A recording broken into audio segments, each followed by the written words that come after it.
Para cada um, Senhor, que tem sido sede de justiça, porque a Bíblia diz que eles verão a Deus, aleluia. Por cada um que tem esperado em Ti, orando lá, pregando, Deus, nós Te louvamos porque Tu tens fortalecido o Teu servo, Senhor. Oh Deus, nós Te louvamos esta noite, Deus. Os irmãos podem se aceitar. Vamos estar orando pelos filhos. Não é fácil, porque aqui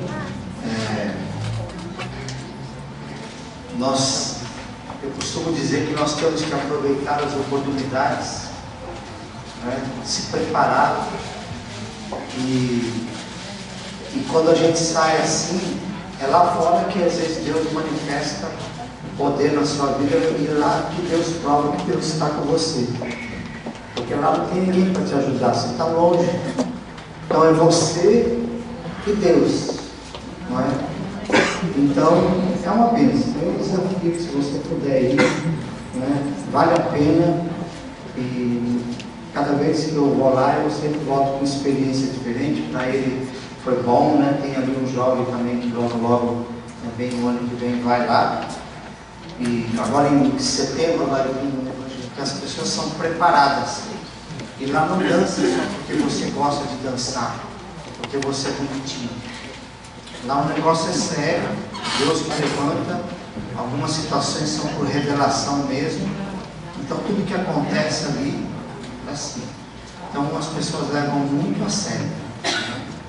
Então não custa nada. Caso o pessoal da dança se interesse, é uma jovem que ela é líder e ela ministra na vida das pessoas. Dança de guerra, dança profética, é coisa tremenda. Amém? Evangelho de São Marcos, todos acharam, sim ou não? Amém. Diz assim a palavra do Senhor a partir do verso 1.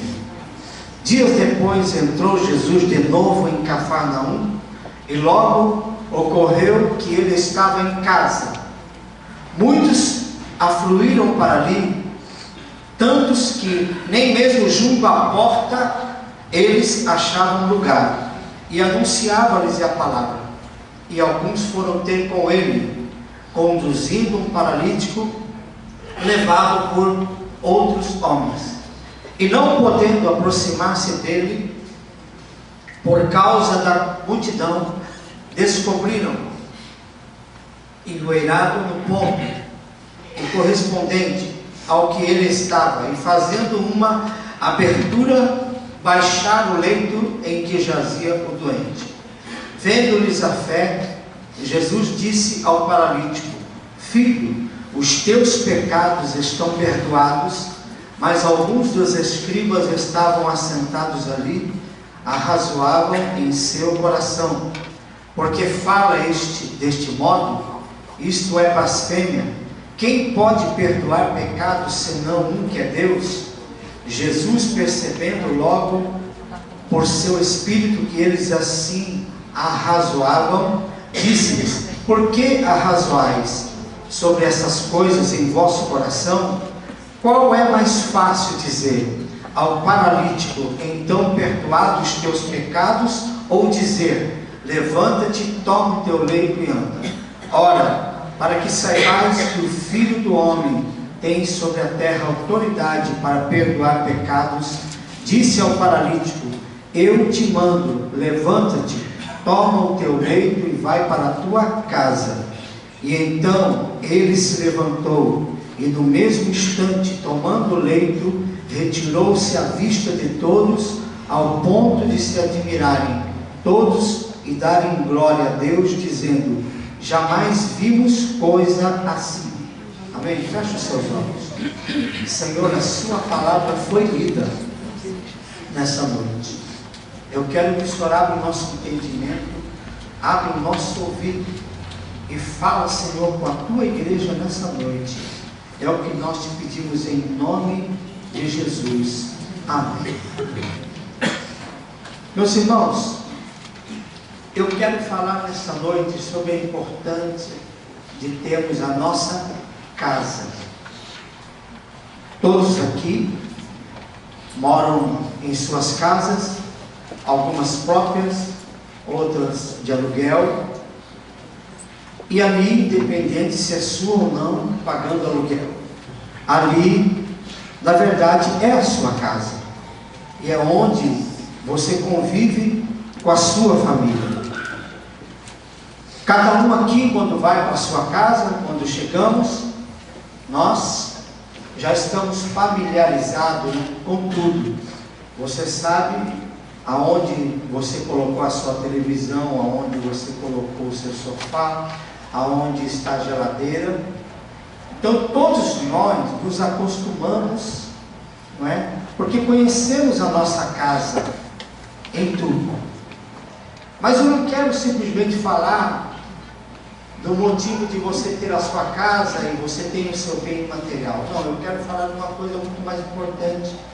Porque não adianta você ter uma casa, né, muito mobiliada, se você não tem pessoas que ali convivem. E a palavra família, ela é muito importante, não é? E é por isso que se a família ela vai bem, a sociedade ela também vai bem. Isso depende da sua crença, da sua religião. Mas a grande verdade é que no mundo, seja aqui na Colômbia, no mundo, por onde você vai ver que os mesmos problemas que nós encontramos aqui, com a instituição chamada família, nós também entendemos e vemos que acontecem lá. Lá também tem pessoas que se suicidam, tem pessoas que vivem depressão, tem pessoas que se matam, né?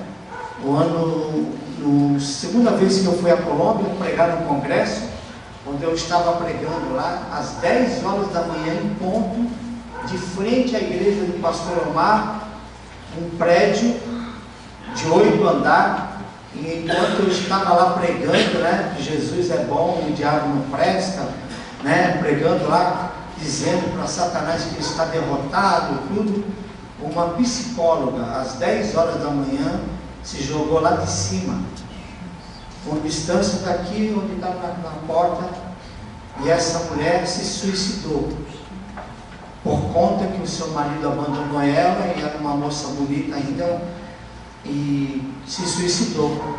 E o interessante é que enquanto chamaram ali a polícia, os bombeiros, ao mesmo tempo, 10 minutos depois, entrou um homem pelas portas, desesperado, pedindo socorro, porque ele falou que se Deus não fizesse algo por ele, ele também ia se suicidar. Então, ali foi um contraste, né? Na nossa frente, uma mulher se suicidou, e 10 minutos depois, um homem veio ali.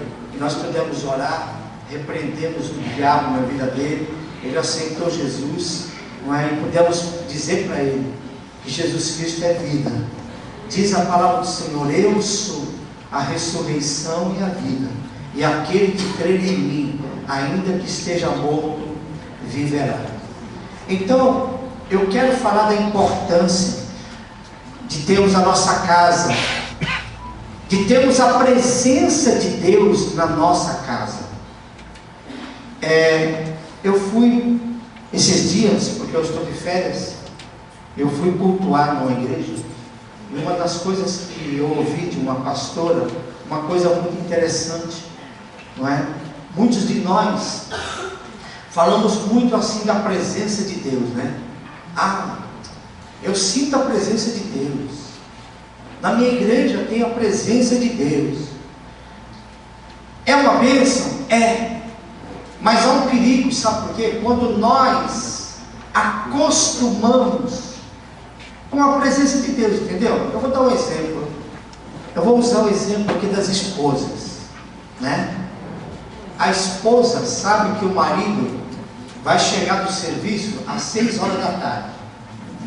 Aí ela chega lá, toma o seu banho, aí ela deita no sofá, fica lá assistindo, né?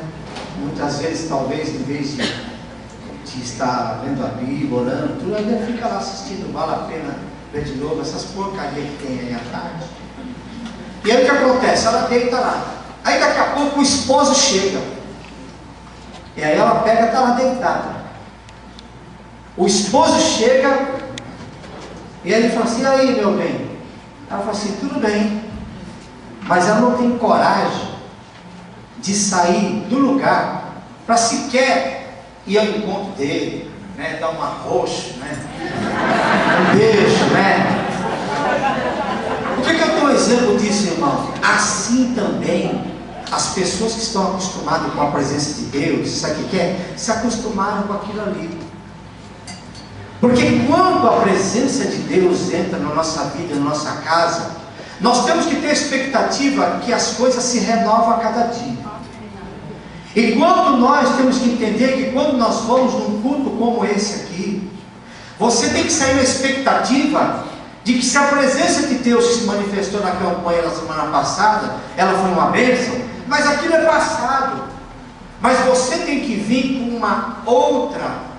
um outro pensamento, uma expectativa de que alguma coisa de diferente ainda vai acontecer, porque é de glória em glória, e nós precisamos nos libertar disso, para a gente ficar assim, tá bom, né? O pastor aqui estava falando, né, do pastor que veio lá da Bahia, que ministrou aqui, muito bem, tudo é bênção, né? Houve aqui um derramar de Deus, sim, mas irmão, aquilo lá, glória a Deus, você sentiu.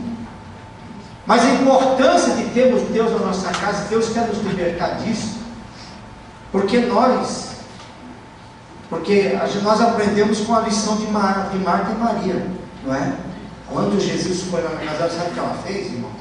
Ela simplesmente, enquanto a outra ficou observando, ela caiu nos pés de Jesus.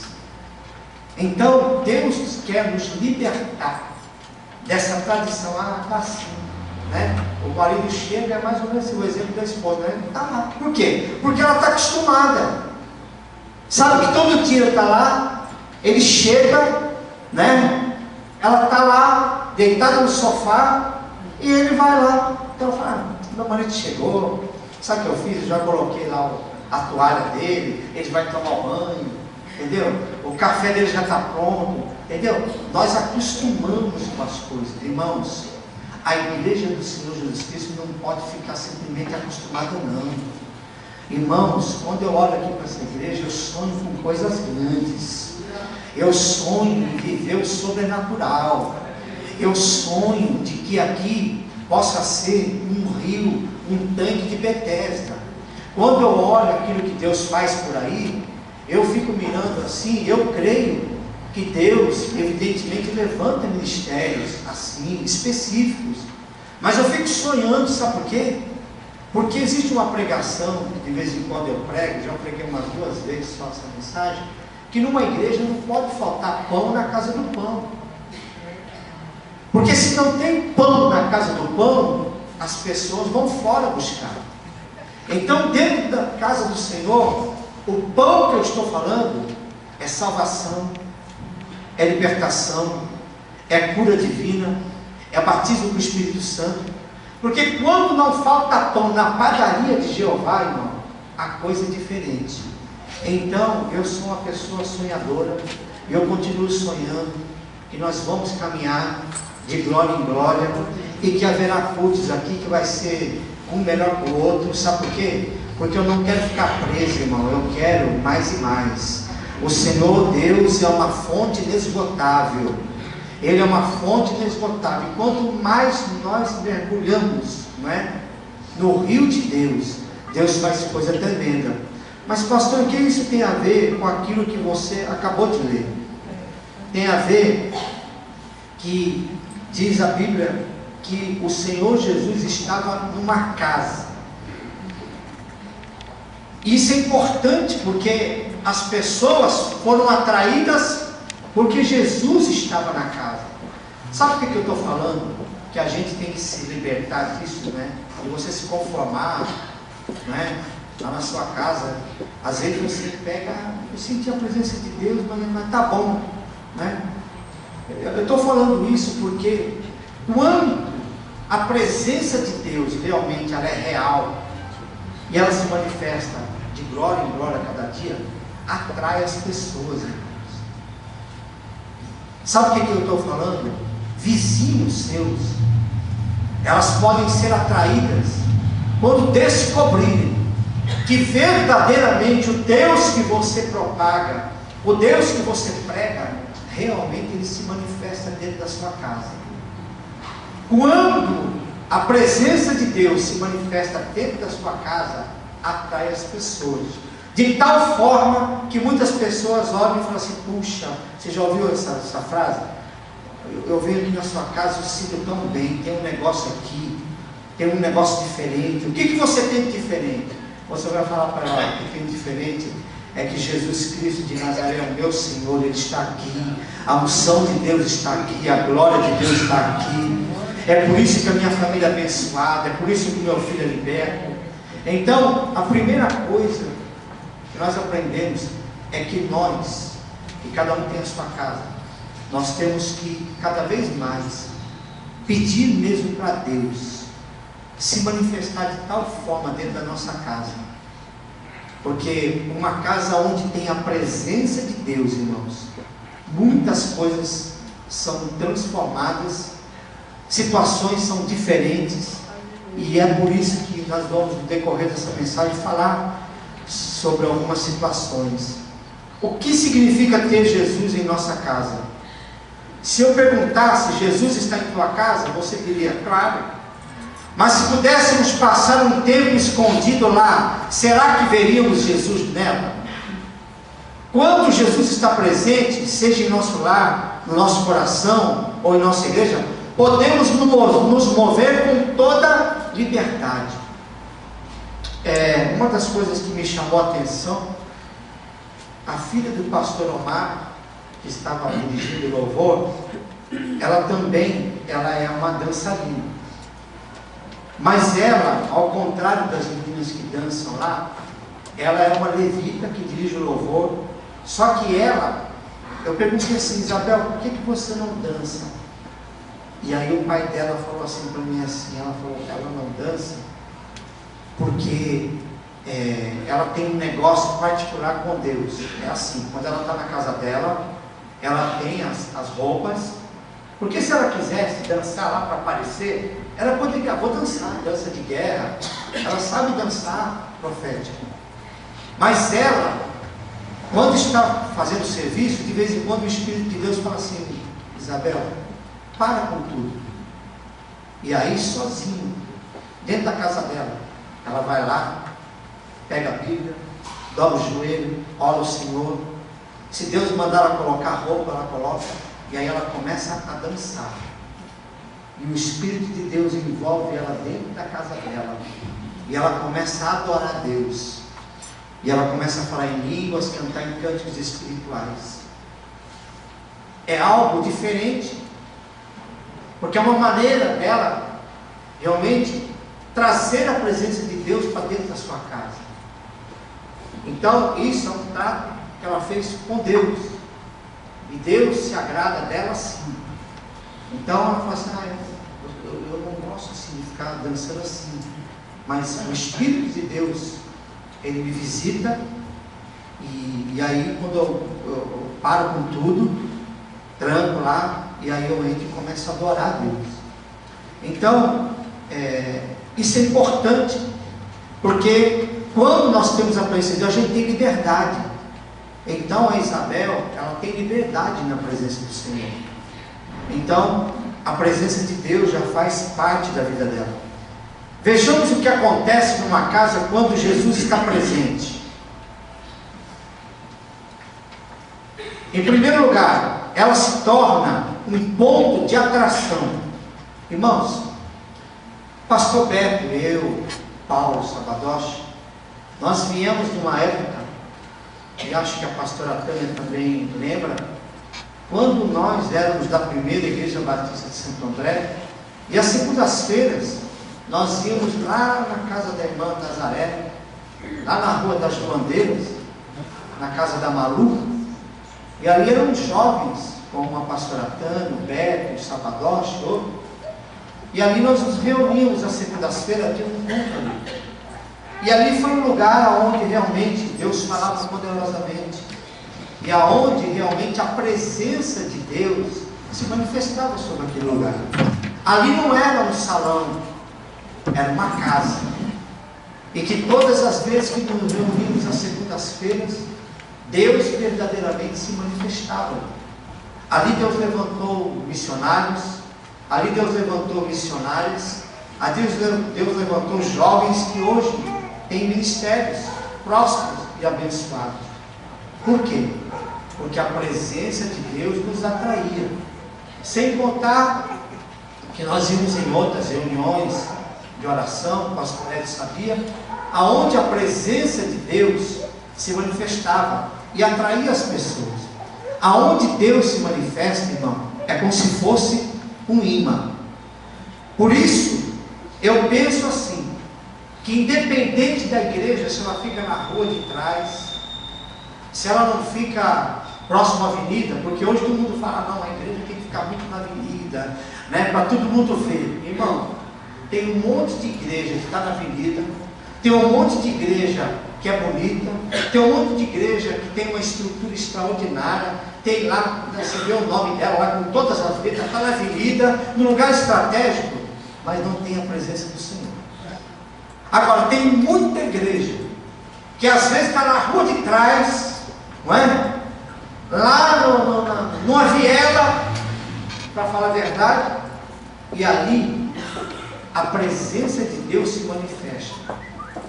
Sabe por quê? Porque quando Deus se manifesta, depende do local da igreja.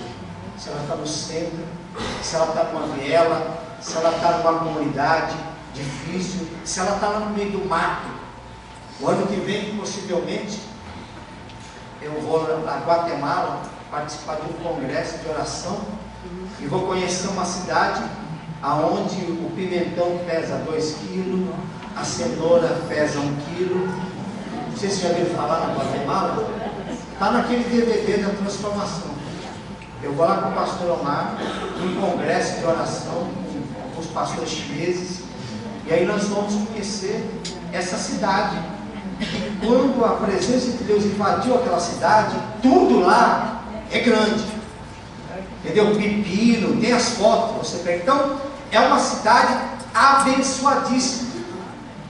E depois de lá, eu vou conhecer a igreja de um evangelista chamado Cash Luna. Ele tem um ministério igual ao Benihim. A igreja dele fica uns 30 quilômetros fora da cidade. Entendeu? Fica longe. Um baita de um templo que fica lá no meio do mato. Aí você fala assim, mas o povo vai lá? Vai. O povo vai lá. E a igreja é super lotada. Sabe por quê? Porque eu costumo dizer que quando a presença de Deus se manifesta, não tem distância. A pessoa vai lá no meio do mato, a pessoa não dá desculpa. Quando a presença de Deus se manifesta, irmão, você enfrenta a chuva, né? Acaba com esse negocinho. Porque hoje, irmão, com tudo que Deus se manifesta, ainda tem gente que é o maior cara de pau e fala, meu neném está doente. É mentira, mas ele fala que o neném está doente. Aí depois chama ele, né? Numa campanha abençoada, não, porque está muito frio. Aí uma hora é porque está garoto, irmão. Não tem desculpa. Eu costumo dizer que quando você quer realmente participar das coisas de Deus, aonde a presença de Deus, irmão, olha, muitas de nós não damos valor. O nosso país é um país abençoado. Os grandes pregadores do mundo, para falar a verdade, eu sei que lá fora tem grandes pregadores, mas o Brasil não fica devendo nada a ninguém. Nós temos pessoas cheias do Espírito Santo, que vão lá, são usadas por Deus de uma maneira tremenda, não é? Quando nós vamos lá ministrar lá, as pessoas ficam encantadas, né? Com algumas manifestações, falam assim, puxa, né? Tem até um apóstolo aqui da América do Sul, de Porto Rico, Rony Chaves, né? Ele mesmo diz assim, eu fui conhecer o Brasil, em meu país as alabanças são as bendições. A música cristiana na América do Sul, ela é uma bendição, como ele diz, mas não há nenhum país que tenha um ministério profético de louvor como o Brasil. Ele falou assim, eu sou porto-riquenho, mas eu fui para o Brasil, e o louvor do Brasil, ele tem uma unção profética que nenhuma nação do mundo tem.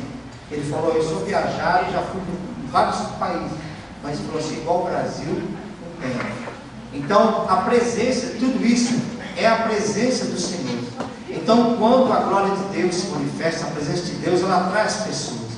Então, muita gente se reuniu ali de forma que não havia lugar nem junto à porta, não é? E aqui tem a ver até com a célula, né? Se você vai com a célula, não é? E a presença de Deus, ela é real naquela célula, não é? Pastor, é possível trazer a presença de Deus na célula?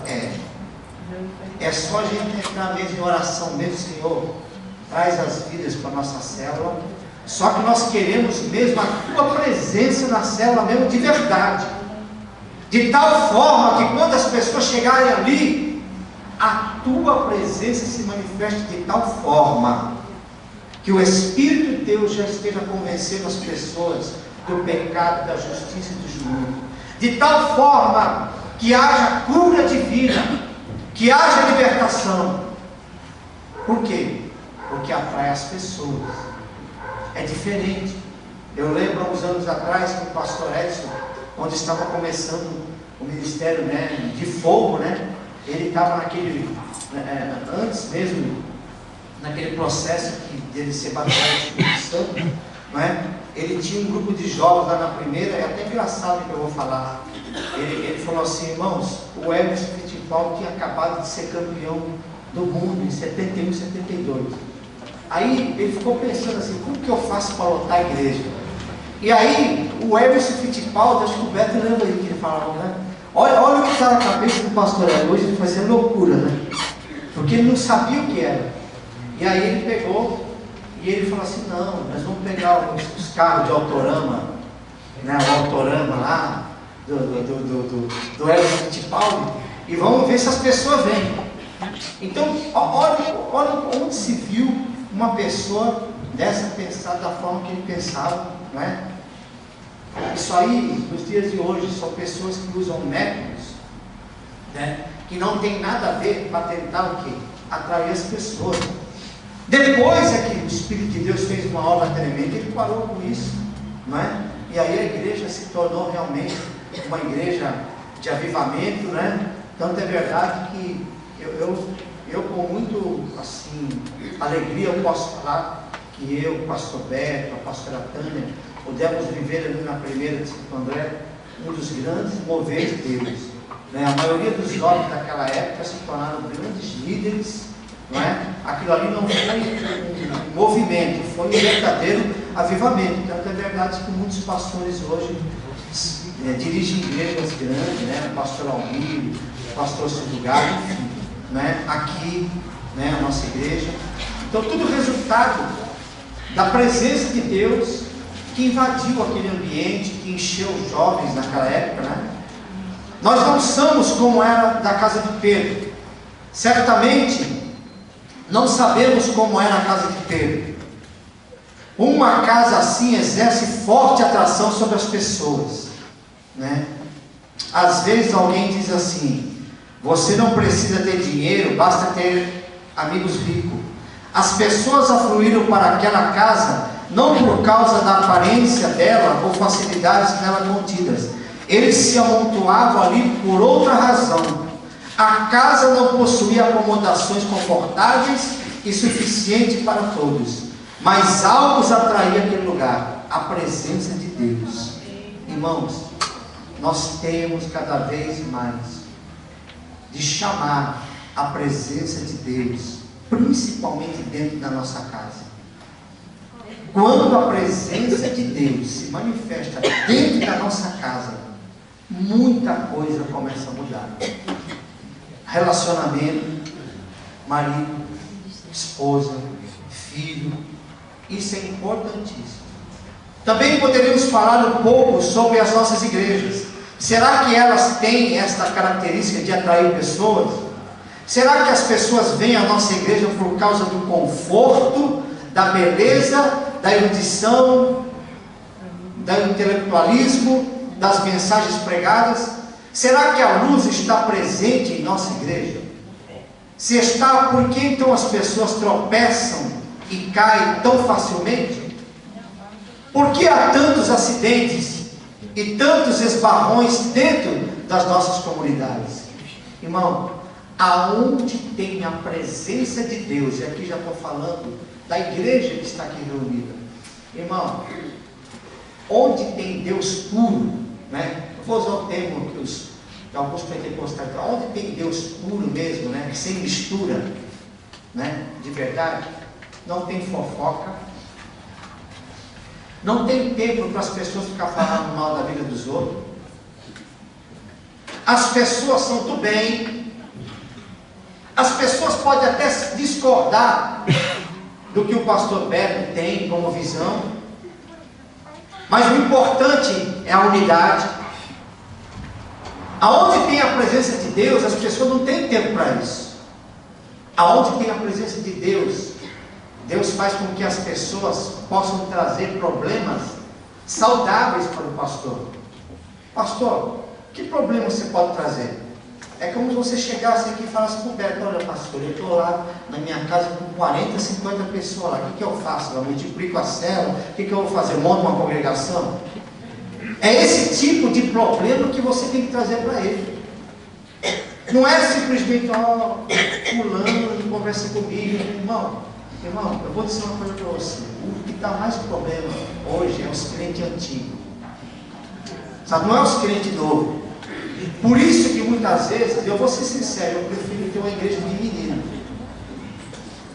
Porque o menino, ele está no primeiro amor, cheio do Espírito Santo, você fala para ele, ele vai no primeiro amor. Agora o mais velho, ele está 20, 30 anos na igreja, ele acha que conhece tudo. Que é isso, Carlos? Isso aí, pai, isso é emocionalismo. Que é isso? Pastor Moacir, tudo? Isso é um Silvio Santos, entendeu?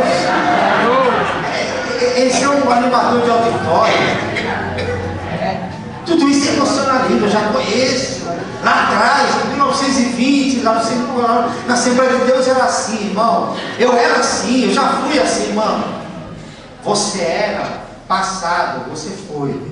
Agora não tira a chama que está no coração daqueles que querem buscar. A minha Bíblia diz: buscar-me-eis e me achareis, quando me buscar de todo o vosso coração. Clama a mim, eu vou responder coisas grandes e firmes que você não sabe. É tempo de buscar o Senhor. Lá na Colômbia nós pudemos ver lá, irmão, 5 horas da manhã na casa do pastor, lá todos os membros da igreja têm o mesmo objetivo, todo santo dia, em todas as casas, jovens e crianças, inclusive lá eles ensinam, às 5 horas da manhã, eles dobram os seus joelhos, e das 5 às 6 da manhã, eles buscam a presença do Senhor. Por quê? Porque é tempo de buscar a presença do Senhor. Então, nesses últimos dias, Deus está querendo, se necessário for, nós voltamos a ser meninos, irmão. É aquele primeiro amor, sabe? Não fica tentando, como já viu o ditado, vou colocar água no chope, não é que eles falam aí? Você pega, tenta apagar a chama que está no coração desse jovem. Se ele realmente está, né? Olha, eu quero evangelizar, irmão, incentiva ele. Lembra do teu Criador no dia da tua mocidade.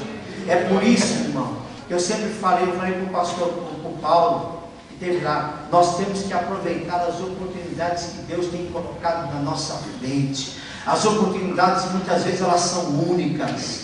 Eu fui lá, Deus abriu porta para ele, abriu porta para mim, entendeu? Conhecemos pessoas de outras nações, né, que já me convidaram para ir, entendeu? E depois eu vou estar passando por Beto. Tem um outro pastor lá, que descobrimos lá, abriu porta, que depois a Tânia, o pastor Beto vai poder de novo na América, entendeu? De um pastor do Nazareno, entendeu? Que abriu as portas para a gente. Enfim, nós temos que aproveitar, e é por isso que eu aproveito, sabe? Porque tudo que Deus colocar na minha frente eu faço, sabe por quê? Porque não tem prazer melhor do que você estar no centro da vontade do Senhor. E vou lhe dizer mais, se aqui tem jovem que tem um chamado de Deus e quer ter usado, não fique esperando o anjo descer, dizer para você, ó, vem aqui, ó. Não, irmão, coloca a mão no arado. Para com esse negócio, aí eu vou orar lá. Quem é que vai pregar na igreja? É o vaso. Aí eu vou orar para ver se o vaso fala. Irmão, o vaso não vai falar com você. O vaso só fala com pessoas comprometidas com a palavra do Senhor. O vaso só vai falar com quem tem compromisso com Deus e a sua palavra. O vaso só vai falar com quem coloca a mão no arado. Quando você coloca a mão no arado, irmão, aí você não precisa ir lá na casa da irmã Chiquinha, profeta, para profetizar, não. Sabe por quê? Você pode ir na Colômbia, aonde quiser. Você pode ter certeza que vai vir sempre um profeta para confirmar aquilo que Deus tem para a sua vida. Então, isso é importante na nossa vida, estarmos na presença do Senhor, porque uma igreja que não tem a presença do Senhor, ela se torna o quê? Uma igreja problemática. E nós não estamos aqui para perder tempo com um crente problemático. Sabe por quê? Porque aqui nós cremos que o problemático entra por aquela porta, e ele recebe uma palavra de vida, e ele é liberto pelo poder da palavra do Senhor. Ele sai daqui transformado. Aquele que está doente, ele entra por aquela porta, mas ele recebe uma palavra de vida, de cura, e o milagre acontece. Aquele que entra lá com o seu casamento destruído, ele entra por aquelas portas, mas ele sabe que aqui, seja pastora, seja pastor, independente se ele é apóstolo, qualquer um que esteja pregando aqui, ele vai receber uma palavra de vida, que vai restaurar o casamento dele, que vai libertar o filho dele das drogas, do vício. Irmão, a igreja tem uma incumbência de pregar o Evangelho, e o Evangelho melhora a vida das pessoas.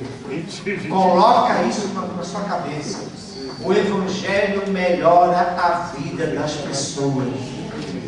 Das pessoas que estavam ali, uma família muito linda, que eu e o Paulo fomos, eles moram num bairro nobre, vive numa mordomia, ele é empresário. Mas ele não teve vergonha de falar para mim: pastor, eu sou um ex-presidiário.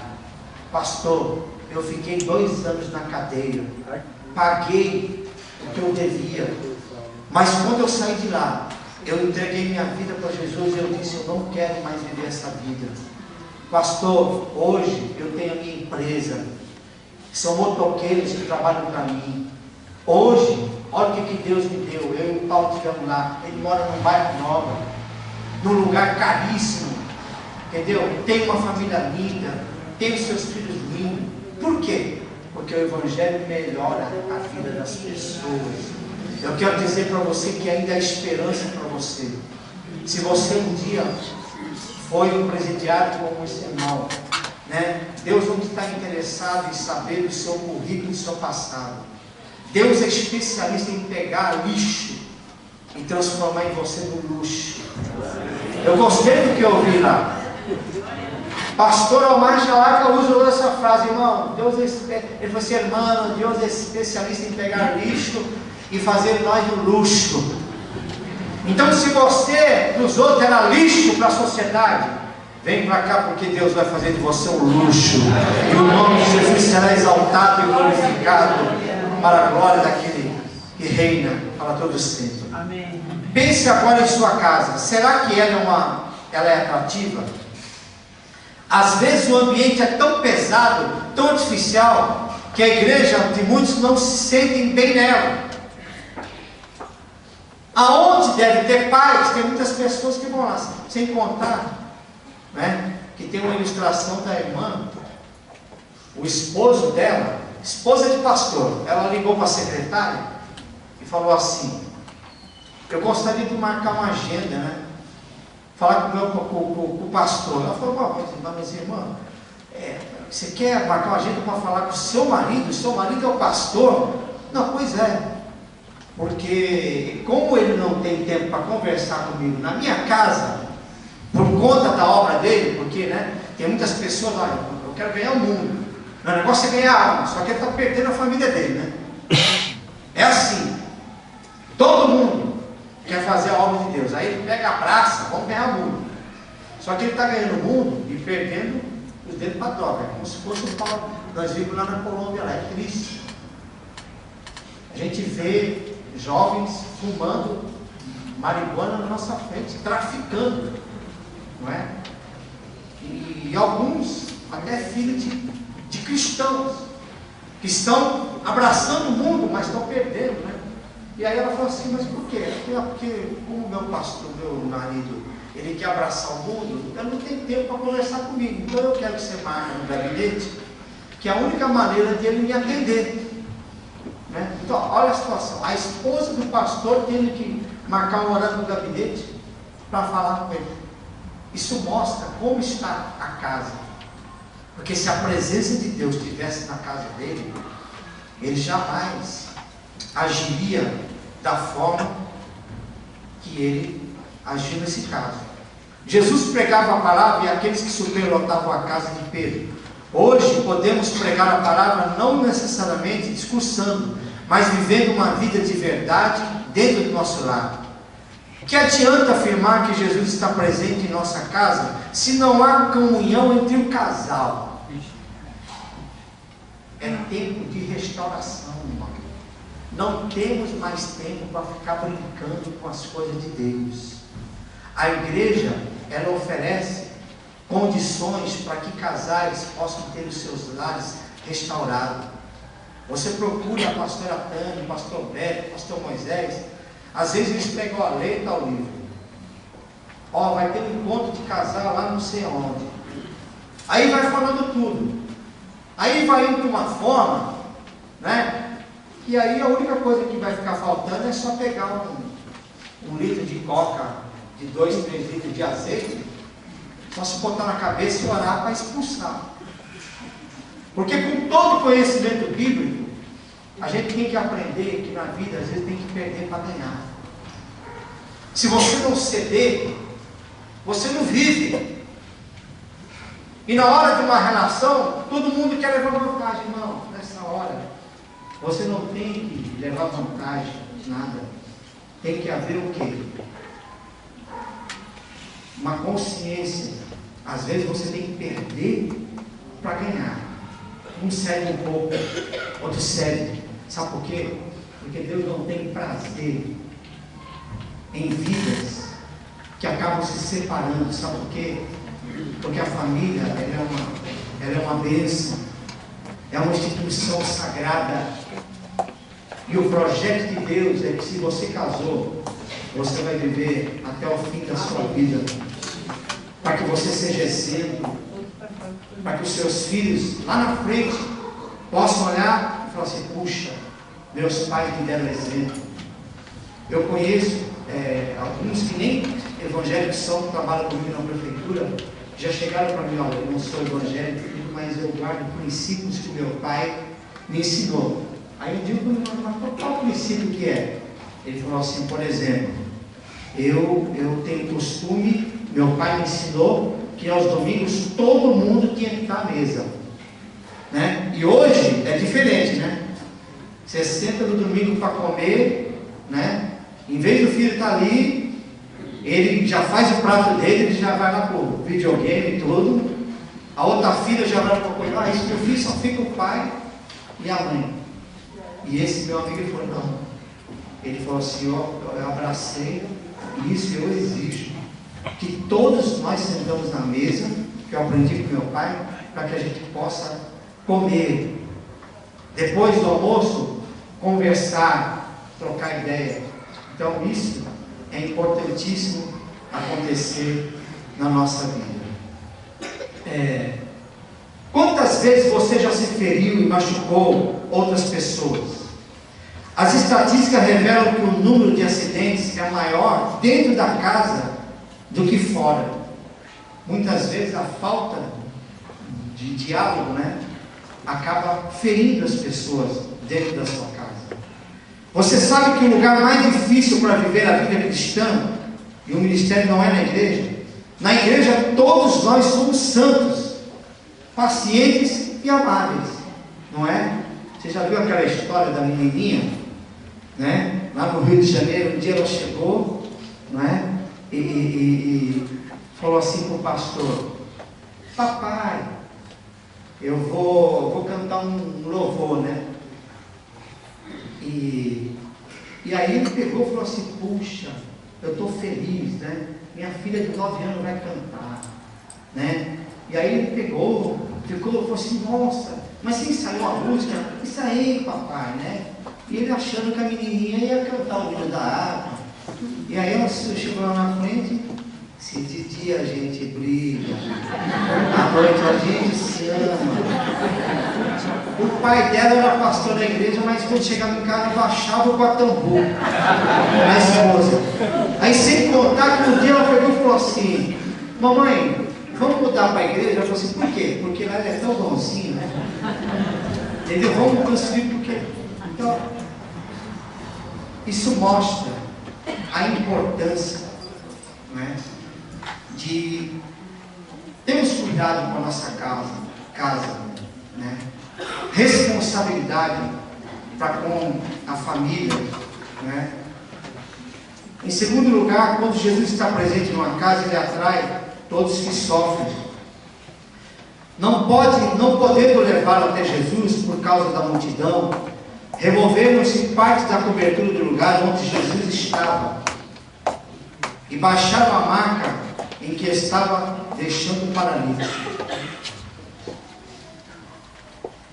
Homens suados, cansados, sujos, mas com o propósito de trabalhar e não desistir, e não abaixar as mãos e não ter obstáculos, é encarar o diabo e dizer: você já foi derrotado. Eu vou dar um exemplo. Às vezes, uma ilustração assim. Às vezes você pega, você está assistindo uma partida, um videotape de uma final. Você viu o seu time, ficou para a final, aí você não sabe o resultado, e aí você coloca ela para assistir o videotape. Aí você percebe que o seu time começou a perder, ele tomou um gol lá, 1 ou 2, e aí depois disso você fala assim: puxa, acho que perdeu. Mas aí alguém chega para você e vê que você está nervoso, você está assistindo o videotape, puxa, meu time perdeu. Aí alguém fala assim: não, ó, seu time fez ele virou o jogo, ganhou de 3 a 2, ele foi campeão.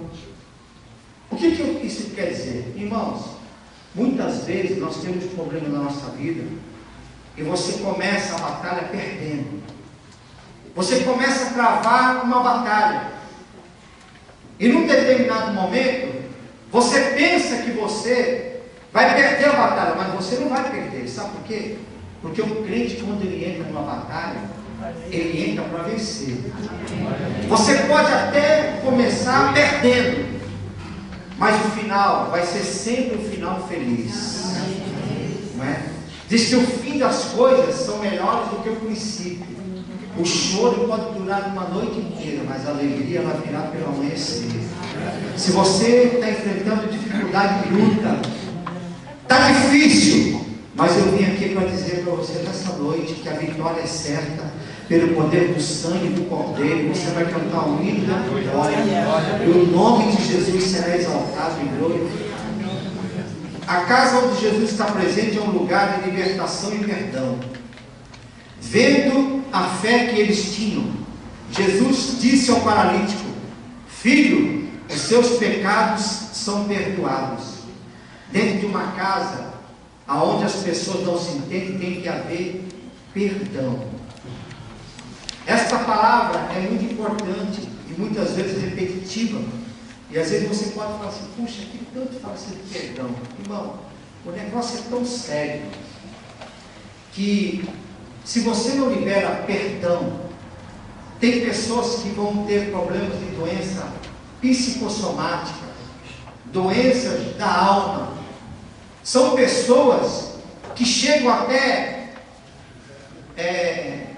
receber nos seus corpos doenças, exemplo, câncer. Tem pessoas que por mágoa, falta de perdoar, são acometidas de câncer e outras enfermidades.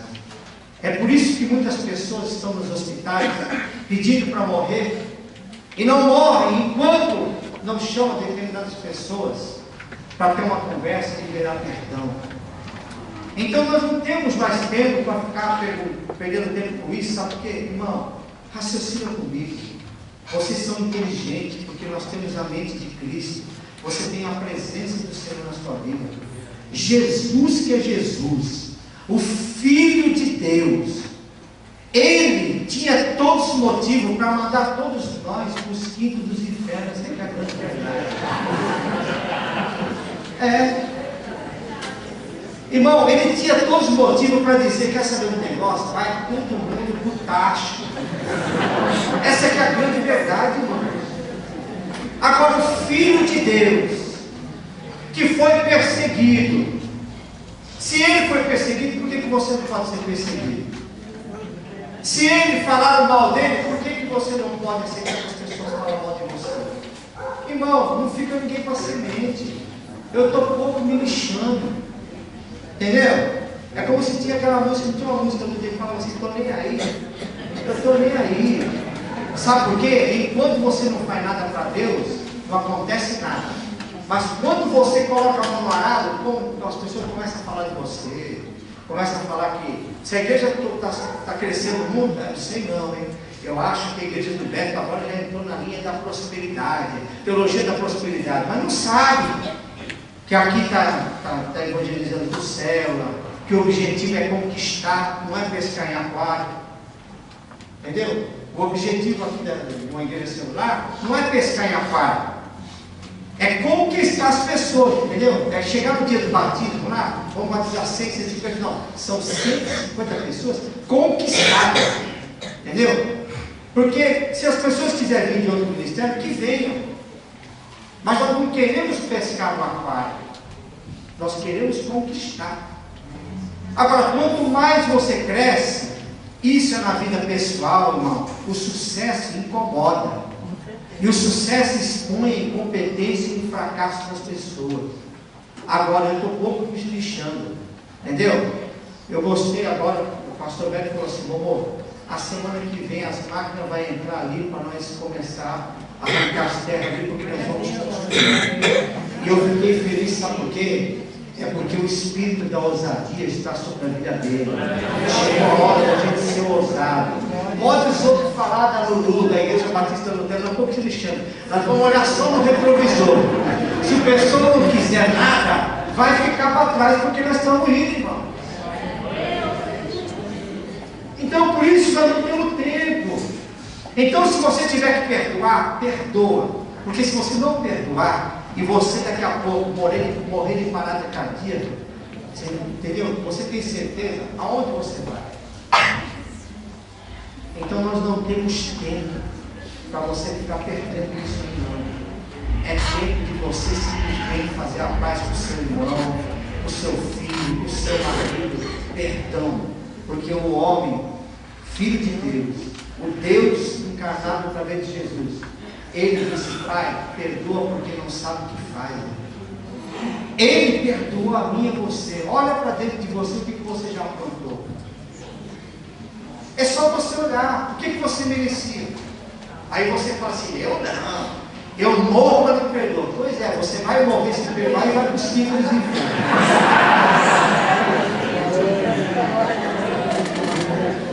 Irmão, é verdade, irmão. E vou lhe dizer mais. Vou até ilustrar. Se você pegar um envelope de oferta ali, você pode chegar e falar assim: Senhor, eu vou doar 500 mil reais para a igreja do pastor Beto. Isso é tão sério, irmão. Se você chegar no altar aqui, com o valor que você quiser, e a Bíblia diz que se você lembrar que você tem alguma coisa contra alguém, você pode até deixar o dinheiro lá, mas para Deus não vai valer coisa nenhuma. Primeiro, você volta, conserta com a sua pessoa, porque senão nem a sua oferta Deus vai querer. E tem muitas pessoas que falam: eu morro, mas eu não perdoo de jeito nenhum. Então, irmão, você é uma séria pessoa a correr um risco. E tem pessoas que estão brincando com coisa séria.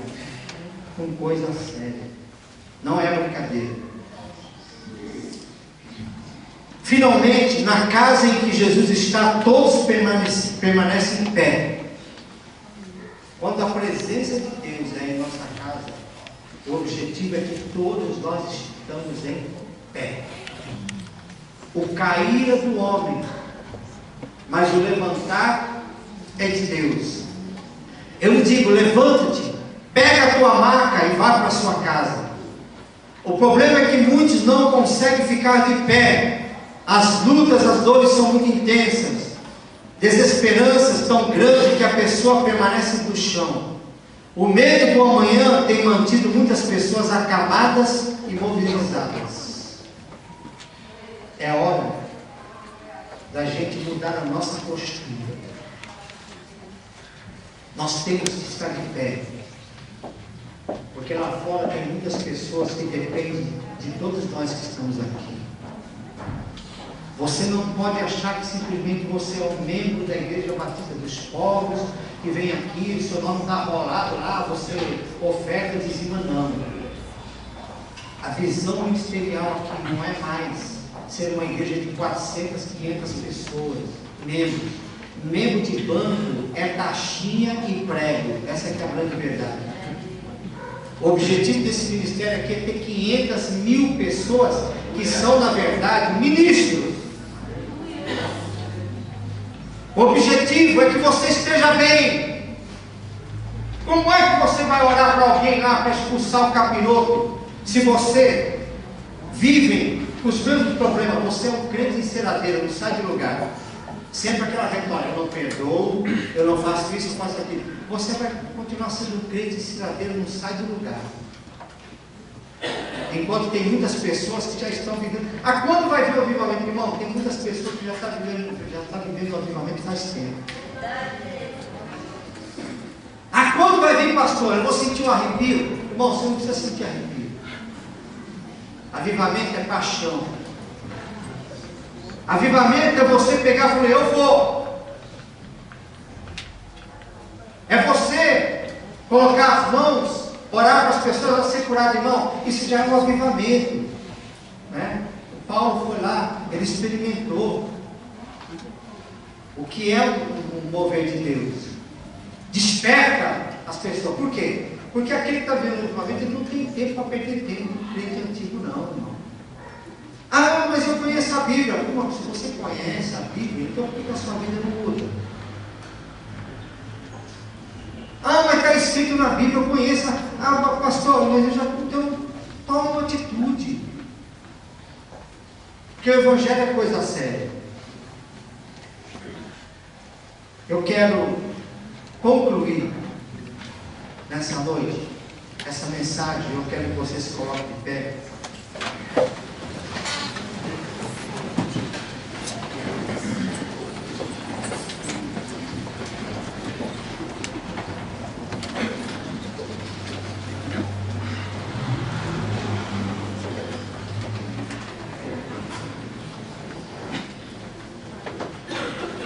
Eu quero dizer para você que a nossa vitória ela já foi decretada nos céus. Sua derrota ou seu fracasso momentâneo não influirão no seu resultado final. Às vezes você perde aqui para ganhar ali. Eu estou num jogo.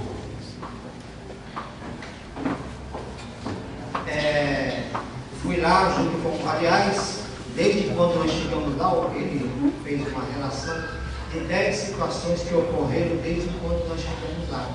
Para vocês terem uma ideia, chegamos lá no aeroporto, não é? Os dois carros que iam buscar eu e o Paulo conseguiram quebrar na mesma hora. E aí os dois, um ligou para o outro, o pastor Omar ligou lá e falou assim: olha. E o rapaz que foi buscar a gente, ele é um ex-satanista. Ele falou: pastor, não temos mais tempo, vamos ter que buscar no aeroporto. Ué, vamos ter que orar. E Deus vai ter que mandar um anjo mecânico aí, fazer um milagre. E aí, oraram, e os dois carros funcionaram ao mesmo tempo. Aí depois temos problemas, né? Você não comendo nada, em jejum 370 de glicemia. Ok, eu estou pesando 68 quilos.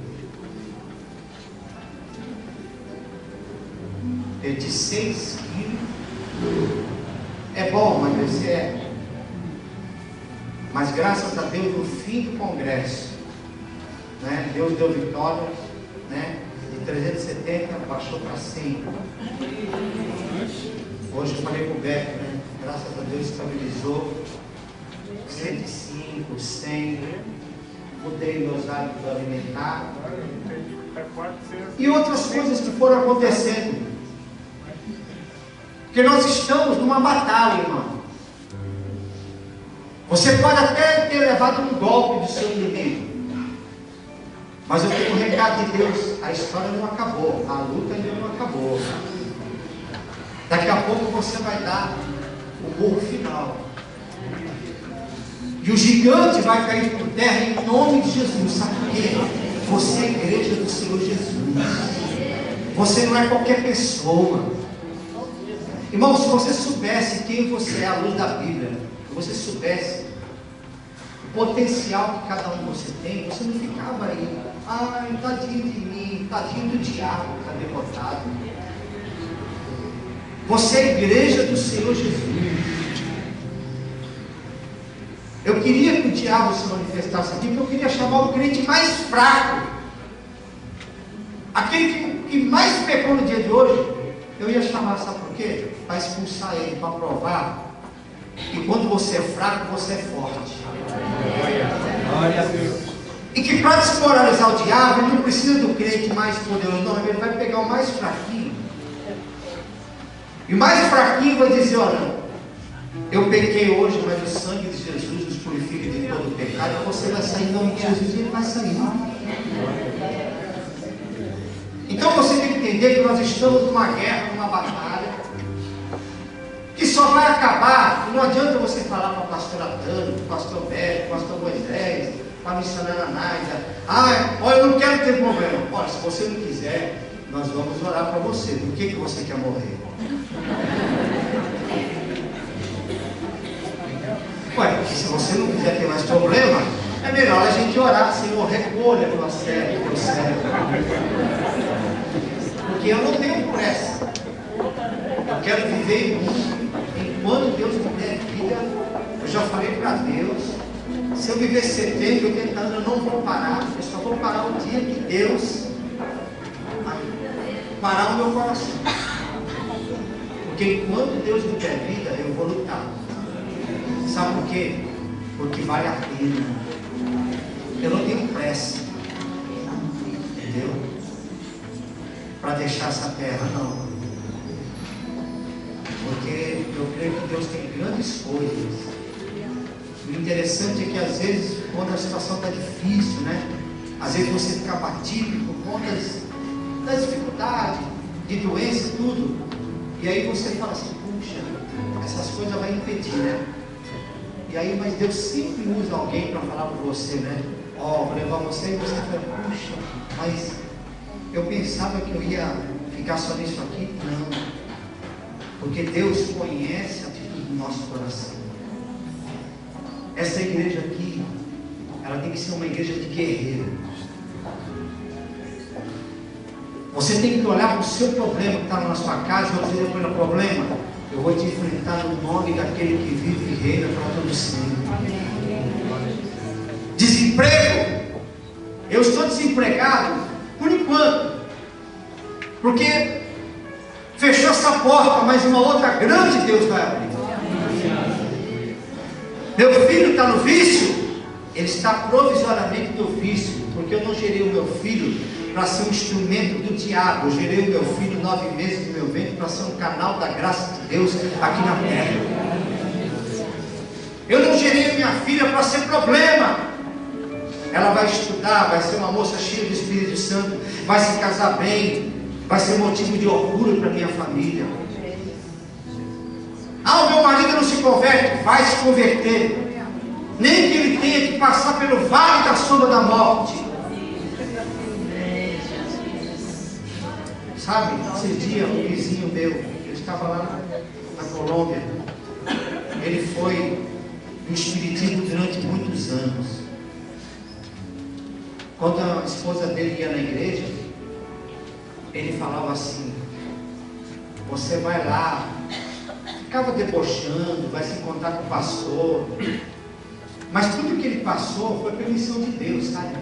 ele teve um câncer, ele aceitou Jesus, ficou lá entre a vida e a morte em estado de coma. Eu lá na Colômbia, minha irmã ligou para mim e falou assim: olha, ele está lá, tem um filho dele que faz macumba, para ele faz trabalho, os guias ficam falando que ele vai morrer. Aí eu falei assim: irmão, os guias não sabem porcaria nenhuma, ele já aceitou Jesus, ele está lá. A minha irmã falou: precisa de um pastor, pois eu vou mandar o meu tio ir lá, e ele vai repreender esse demônio que supostamente diz que está impedindo ele de ir para descansar no Senhor. E aí meu tio foi lá, ministrou na vida dele, não é? E aí de madrugada minha irmã mandou um e-mail que Deus recolheu, não é? Esse vizinho. Eu estou falando isso porque existe um Deus que fez uma promessa para a esposa dele.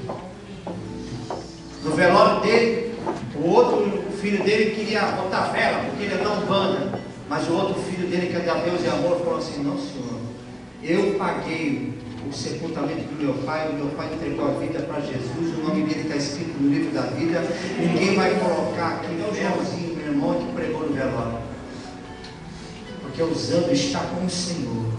Eu estou falando isso, que tudo é possível aquele que crê. Está difícil, você não vê seu marido se converter? Imagine ele convertido. Isso não é, não estou falando de pensamento positivo, não. Eu estou falando de coisa séria. Nós temos que ver as coisas como Deus vê. Quando eu falo que nós temos que viver o sobrenatural, é porque eu vejo pelos olhos da fé milagres acontecendo aqui. Mas eu não estou falando de Deus curar dor de cabeça, isso aí uma aspirina resolve. Eu não estou falando de você resolver o problema, eu estou com dor, era difícil, você vai lá, está aumentando de lá, eu não estou falando. Eu estou falando de curar, de ressuscitar morto. Eu estou falando de você ver um cego enxergar, um mudo falar, um surdo ouvir. Eu estou falando de um dia a glória de Deus se manifestar de tal forma, que assim como um dia aconteceu no Rio de Janeiro, não é? Como a Rose Nascimento um dia contou, eu fui num culto onde ela disse, lá no Rio de Janeiro, o chefe do tráfico disse assim: eu gostaria que você cantasse uma música. E ela cantou: ele fez o morto ressuscitar, ele fez o cego enxergar. E aí quando ela começou a cantar este louvor, o chefe do tráfico chegou até a frente e foi depositando no altar da Assembleia de Deus, lá do povo alemão, as metralhadoras. E quando ele começou a fazer isso, os outros traficantes que estavam atrás dele foram fazendo a mesma coisa. Eu vim aqui para dizer que Jesus Cristo é o valente. Glória a Deus. Já viu esse negócio? Eu vou amansar o burro bravo. Jesus é especialista em amansar. E quando a pessoa chega no vale da sombra da morte, e aí Deus chega para ele e fala: e aí? Sua vida está aqui. E agora? Chegou a hora da verdade. Eu vim aqui à noite para dizer para você da importância de termos Deus na nossa casa. É tempo de restauração, de vivermos bem. Da importância de ter Deus aqui na igreja. Porque se Deus não fizer presente aqui, irmão, é melhor nós arrumar as coisas e ir embora.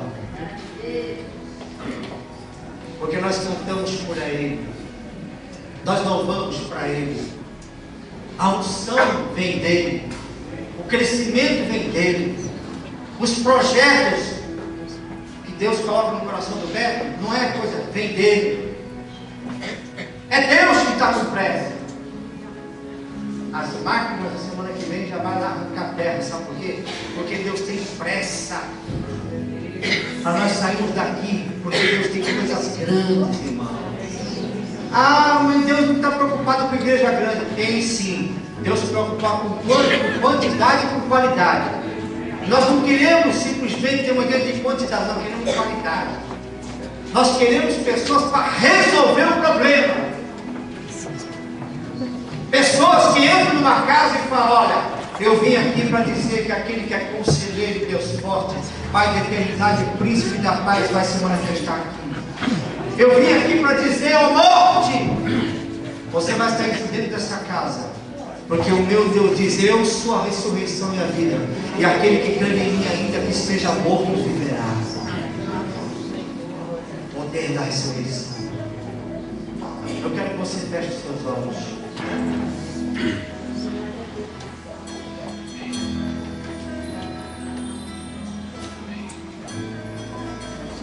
Aleluia. Alabaxerias.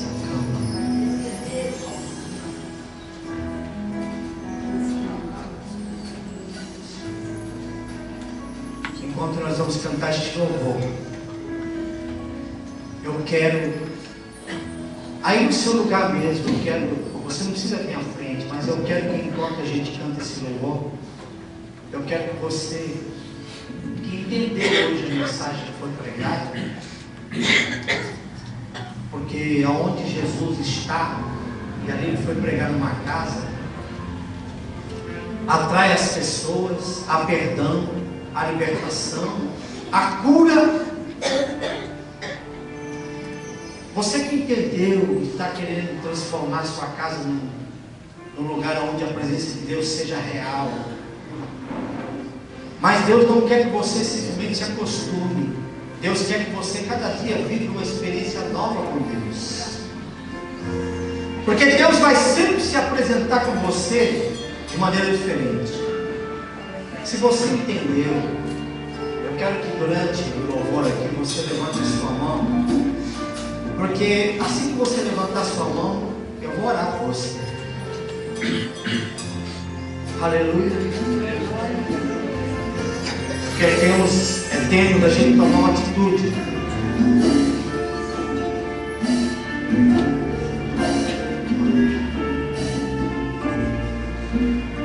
É tempo de restauração. É tempo de cura.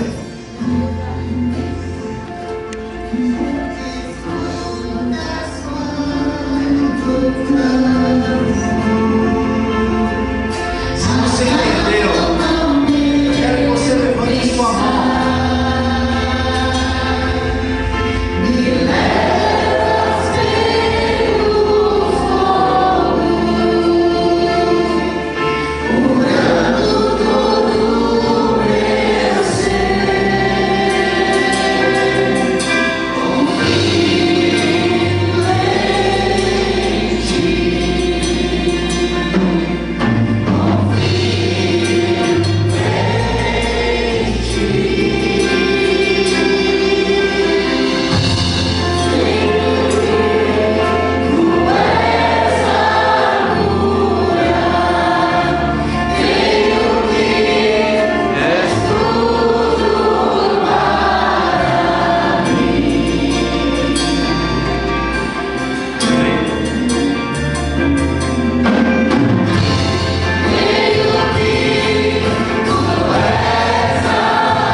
Senhor, a sua palavra foi pregada.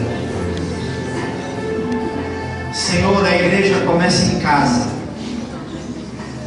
Eu quero te pedir que o Senhor comece uma restauração nos lares.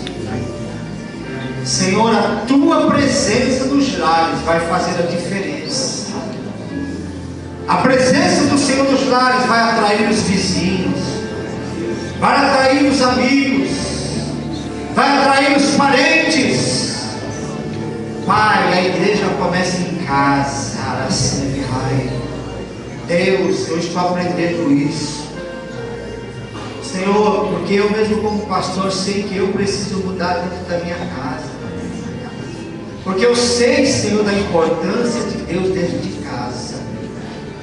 Por isso, Senhor, eu quero te pedir que a restauração comece a partir de hoje nos lares de todos os meus irmãos que estão aqui, Pai. Nos lares, meu Pai, de todos os membros da Igreja Batista dos Povos. Senhor, que dentro da nossa casa comece a igreja. Senhor, que haja restauração, marido com esposa, esposa com marido, filho com pai, pai com filho. Ó Deus, que haja, meu Pai, paz. Que a Tua glória se manifeste nos lares de tal forma que aqueles amigos, parentes que quando chegar lá possam dizer: o que é que tem de diferente aqui? Nós possamos dizer: é que este lar aqui tem a presença de Deus. Jesus é o Senhor desta casa. Senhor, eu quero dizer, pedir para o Senhor aspergir nos umbrais das portas de todas as casas a marca do sangue do Cordeiro, para que quando o anjo da morte tentar, meu Pai, entrar, ele não vai entrar, porque o anjo da morte vai ver que ali existe um povo que tem a marca da promessa. É o povo teu, Senhor. Pai, abra os olhos espirituais, abra os olhos espirituais, Senhor, para que nós possamos enxergar, contemplar cada vez mais as maravilhas da tua lei.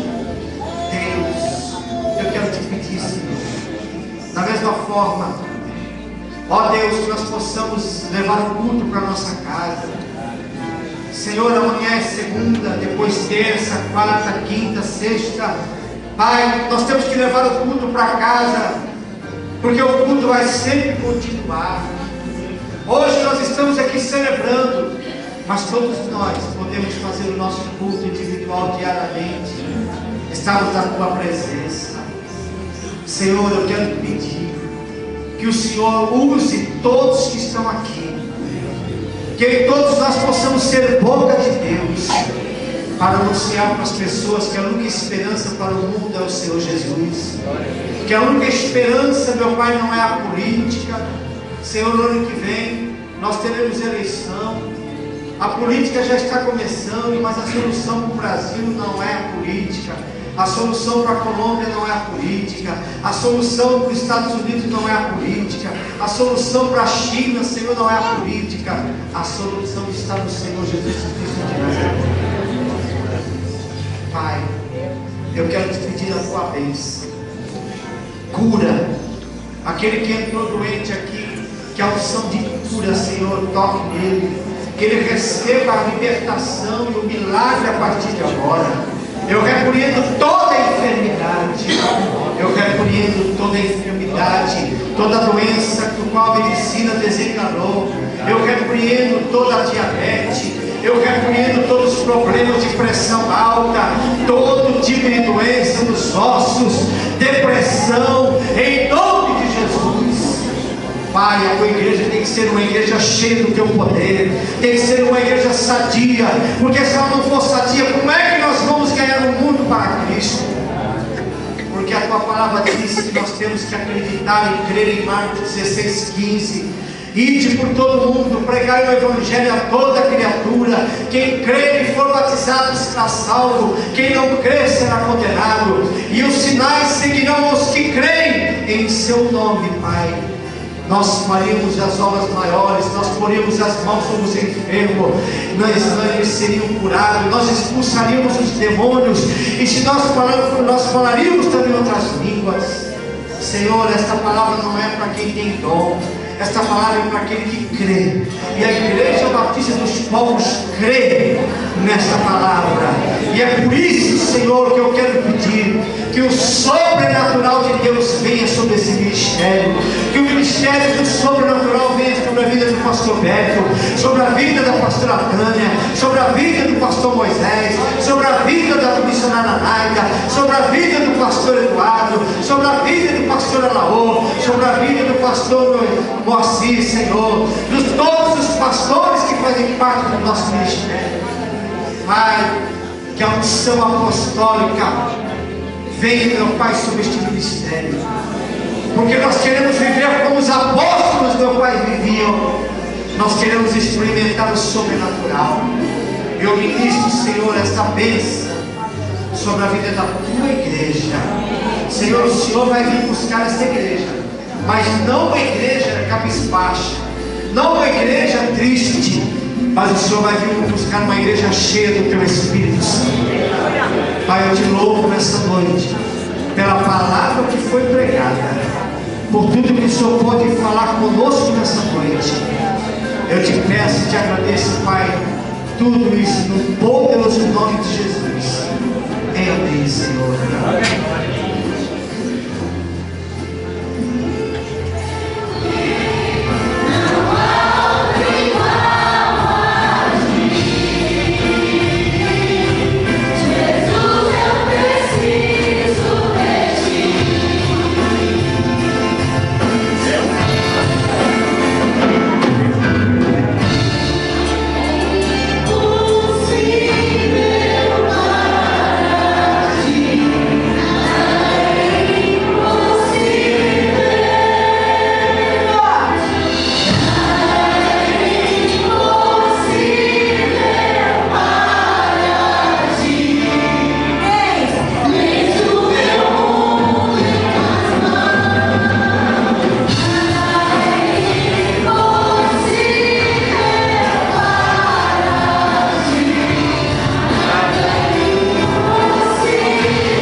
Os irmãos só preparam o vídeo aí do jovem, mas só para eu aqui no final. Só quero dar alguns avisos rápidos aqui.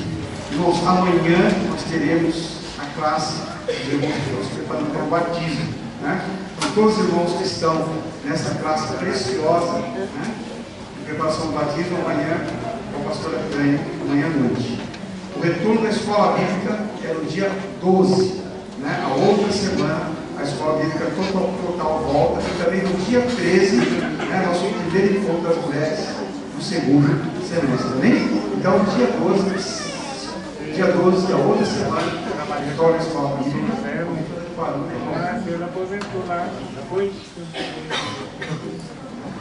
Dia 12, então, a escola bíblica volta, dia 13, Por que o senhor está caladinho? Ok? Amém? Nas nossas quartas-feiras, né, nós estamos tendo o nosso culto normal também de oração, de meditação, também da palavra para a vida dos irmãos. Deixa eu só dar outra coisa importante. Irmãos, vamos preparando desde já a última semana de agosto, nós vamos ter uma semana de jejum. Amém? Só que às vezes nós falamos, vou fazer jejum da Coca-Cola, vou fazer jejum de chocolate. Não, é jejum provavelmente. Amém, gente? Né? Porque virou costume evangélico agora, está jejuando, chocolate, está jejuando, a Coca-Cola. E prato macarronada, um monte de coisa aqui. Não, nós queremos realmente, assim, você vai dedicar o tipo de jejum, né, ao Senhor. Nós temos assim separado o jejum de Daniel, que é fazer um jejum somente com legumes, né, um alimento leve. Né? Mas nós vamos ver, obviamente, o tempo também, né? Porque às vezes se tiver muito frio, não adianta também propor esse tipo de jejum. Não pode escolher uma refeição, duas, depende da saúde de cada um. Né? Tem pessoas que às vezes ficam até 2 dias, 3. Né? Não come nada, eu já não posso fazer esse tipo de jejum. Mas cada um vai consagrar a Deus. Né? Depois eu explico direitinho com os irmãos. Nós vamos já pedindo ao Senhor, como eu posso jejuar, como eu vou poder dar essa semana para o Senhor. Nós vamos estar orando realmente, né? E estar orando, buscando a Deus, pedindo a Deus realmente, que derrama essa unção sobre a igreja, sobre o Brasil. Né? Nós estamos tendo um segundo semestre muito complicado. Né? Houve um movimento já dentro da República, até mesmo, né, para derrubar o presidente, o ministro Mandi, né, do Ministério da Fazenda. Devido aos resultados do próprio país. Né? Hoje, ele baixou a alíquota dos impostos de novo para a energia e outros que vão trazer de novo dificuldades para a indústria. Né? É uma guerra de braço muito grande. E aí, a própria empresa, nossa, alguns representantes, conversando com o ministro, você tem que abaixar os impostos sobre a indústria brasileira. Não, se você aumentar o preço, a gente faz isso. Então, assim, toda aquela fantasia, né, sobre o Brasil começa a cair nesse crédito quando a gente vê tantas coisas, manifestações de todas essas coisas. Então a igreja precisa se levantar em oração. Amém? Né? Em oração realmente. Né? Orar pela nossa família, orar pela nossa de Deus, pela igreja do Senhor, pela vitalidade da liderança, dos pastores, para que Deus realmente nos unja. Né? E colocando o nosso país também, Senhor, bota a ordem nesse país. Amém, gente? É muito sério, irmãos, essa quantidade de dinheiro que é desviado, não chega no povo, não chega nas escolas, não chega na saúde, e a igreja tem que vencer através da oração. Amém? Então, assim, é o primeiro jejum desse semestre, nós vamos realmente, já não começa a dizer, só uma semana, poderia ser 30 dias. Menos, irmãos, amém? Vamos fazer um pouquinho, vamos fazer uma tarefa, né, aos pouquinhos, para a gente poder alcançar aquilo que Deus tem. Então, se Deus determinou isso, nosso coração, isso nós vamos fazer. Né?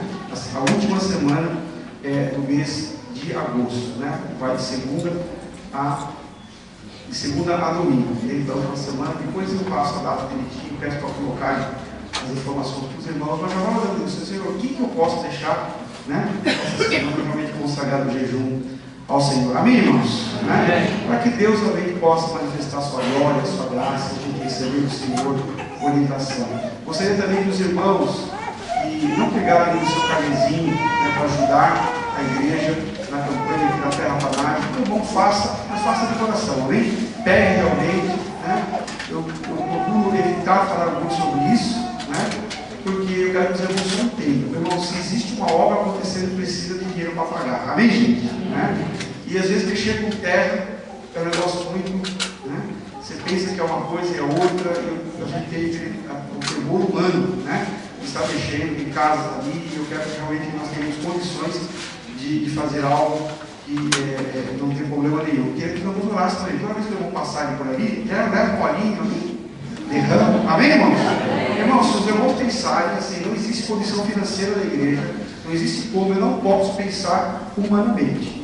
Não tem, irmãos. Qualquer obra, quem já construiu uma casinha e reformou, sabe, não há forma. Entendeu? Então nós estamos entrando pela fé. Amém, irmãos? Confiando no Senhor. Claro, nós temos capacidade para fazer conta e saber, mas estamos confiando realmente na graça do Senhor, e que Deus realmente nos ajude e manda os recursos. Não quero forçar nenhuma nada. Eu disse que quem está com alegria, a alegria do coração de Deus. Amém? Então eu quero que aquele irmão que pegar e der a sua oferta, que dê coração e fala, Deus, multiplique 10 vezes mais aquilo que eu estou colocando. Porque eu sei que Deus vai nos conquistar. Nós vamos então conquistar o que Deus tem para a gente em nome de Jesus. Amém? Deixa eu passar o seu recadinho de prova.